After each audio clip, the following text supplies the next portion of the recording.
72 വർഷങ്ങൾക്ക് മുമ്പുള്ള ഒരു തണുപ്പുള്ള രാത്രി.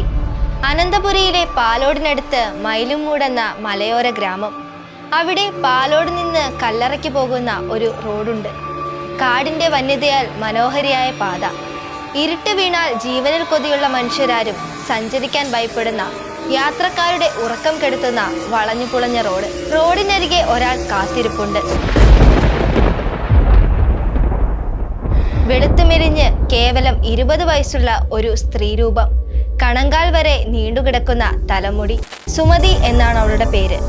കാമുകനാൽ ജീവനും ജീവിതവും നഷ്ടപ്പെട്ട ഒരു നാട്ടിൻ പുറത്തുകാരി.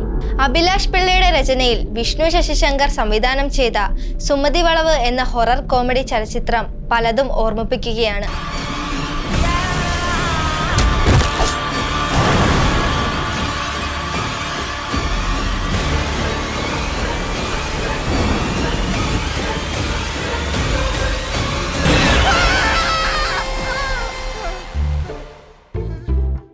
സുമതി വളവ് തിയേറ്ററുകളിൽ നിന്ന് കോടികൾ വാരുമ്പോൾ യഥാർത്ഥ സുമതിയുടെ കഥയറിഞ്ഞാലോ? തിരുവനന്തപുരം നഗരത്തിൽ നിന്ന് 32 കിലോമീറ്റർ മാറി സ്ഥിതി ചെയ്യുന്ന പാലോട് എന്ന ഗ്രാമത്തിനപ്പുറമാണ് ഈ സുമതി വളവ്. പാലോട് നിന്ന് കല്ലറയിലേക്ക് പോകുന്ന വഴി 4.7 കിലോമീറ്റർ സഞ്ചരിച്ചാൽ സുമതി വളവിലെത്താം. 72 വർഷങ്ങൾക്ക് മുമ്പ്, കൃത്യമായി പറഞ്ഞാൽ 1953 ജനുവരി 27-ന് ഗ്രാമത്തിൽ നടന്ന അതിക്രൂര കൊലപാതകമാണ് എല്ലാത്തിനും ആധാരം. ഗ്രാമത്തിലെ കാരേറ്റിലെ താണുമുതലാളിയുടെ വീട്ടിലെ വേലക്കാരിൽ ഒരാളായിരുന്നു അവൾ. കൗമാരം പൂർണ്ണമായും വിട്ടിട്ടില്ലാത്ത കൊച്ചു പെൺകുട്ടി. മുതലാളിയുടെ മകന്റെ സ്നേഹവാക്കുകളിൽ വീണുപോയ പാവം. രത്നാകരൻ എന്നായിരുന്നു അയാളുടെ പേര്. 20കാരിയായ സുമതിയിൽ അയാൾക്ക് മോഹമുണർന്നു. പ്രണയാഭ്യർത്ഥന നടത്തി. ചന്തയിൽ ജോലി ചെയ്തിരുന്ന അമ്മ മാത്രമുള്ള തനിക്ക് സ്വപ്നം കാണാവുന്നതിലും അപ്പുറമുള്ള ബന്ധമാണെന്നറിയാവുന്ന സുമതി അഭ്യർത്ഥന നിരസിച്ചു.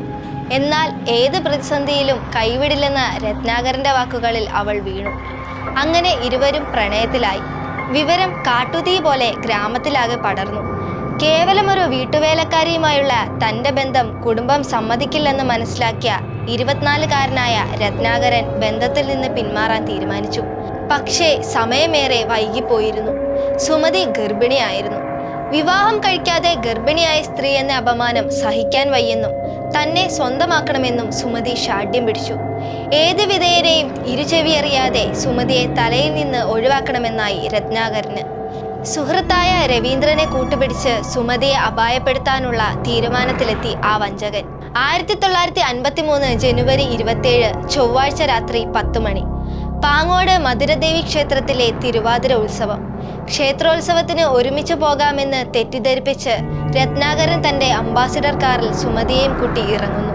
തമിഴ്നാട്ടിൽ എവിടെയെങ്കിലും പോയി വിവാഹം കഴിച്ച് ഒരുമിച്ച് ജീവിക്കാമെന്ന് പറഞ്ഞാണ് അവളെ കൂട്ടി ഇറങ്ങിയതെന്നും ഒരു കഥയുണ്ട്. കുറച്ചു ദൂരം കഴിഞ്ഞപ്പോൾ രവീന്ദ്രനും കാറിൽ കയറി. അമ്പലത്തിലേക്ക് കുറുക്കുവഴിയുണ്ടെന്ന് സുമതിയെ തെറ്റിദ്ധരിപ്പിച്ച് പാങ്ങോടേക്ക് പോകുന്നതിന് പകരം കാർ പാലോടേക്ക് തിരിച്ചു. അമ്പലത്തിലേക്ക് ഇറങ്ങി നടക്കും വഴി താൻ വിശ്വസിച്ച കാമുകന്റെയും കൂട്ടുകാരന്റെയും പെരുമാറ്റത്തിൽ സംശയം തോന്നിയ സുമതി ഓടി രക്ഷപ്പെടാൻ ശ്രമിച്ചു. എന്നാൽ പരാജയമായിരുന്നു ഫലം. രത്നാകരനും രവീന്ദ്രനും സുമതിയെ പിടികൂടി കാട്ടുവള്ളികൾ കൊണ്ട് കൈകൾ കൂട്ടിക്കെട്ടി വലിച്ചിഴച്ചു. വനമെന്ന് തെറ്റിദ്ധരിച്ച് അവരെത്തിയത് റോഡരികിലെ മരക്കൂട്ടത്തിനിടയിലേക്കായിരുന്നു. പിന്നെ നടന്നത് കൊടും ക്രൂരത. കുഞ്ഞിനെ ഓർത്തെങ്കിലും വെറുതെ വിടണമെന്ന് സുമതി കരഞ്ഞപേക്ഷിച്ചെങ്കിലും രത്നാകരന്റെ കയ്യിലെ കത്തി അവളുടെ കഴുത്തിൽ ആഴ്ന്നിറങ്ങി. ജീവനറ്റ ശരീരം ഉപേക്ഷിച്ച് അവർ കടന്നുകളഞ്ഞു. പിറ്റേന്ന് ഈറ്റ വെട്ടാനെത്തിയ ആദിവാസികളാണ് സുമതിയുടെ മൃതദേഹം കാണുന്നത്. അന്നു മുതലാണ് ഇവിടം സുമതിയെ കൊന്ന വളവാകുന്നത്. സംഭവം നടന്ന് 6 മാസത്തിന് ശേഷമാണ് രത്നാകരനും രവീന്ദ്രനും പോലീസിന്റെ പിടിയിലാകുന്നത്. ജീവപര്യന്തം ശിക്ഷിക്കപ്പെട്ട ഇരുവരും 15 വർഷങ്ങൾക്ക് ശേഷം ജയിൽ മോചിതരായി. ഈ കൊലപാതക കഥയാണ് പൊടിപ്പും തൊങ്ങലും വെച്ച് പ്രതികാരദാഹിയായ യക്ഷിക്കഥയായി മാറിയത്.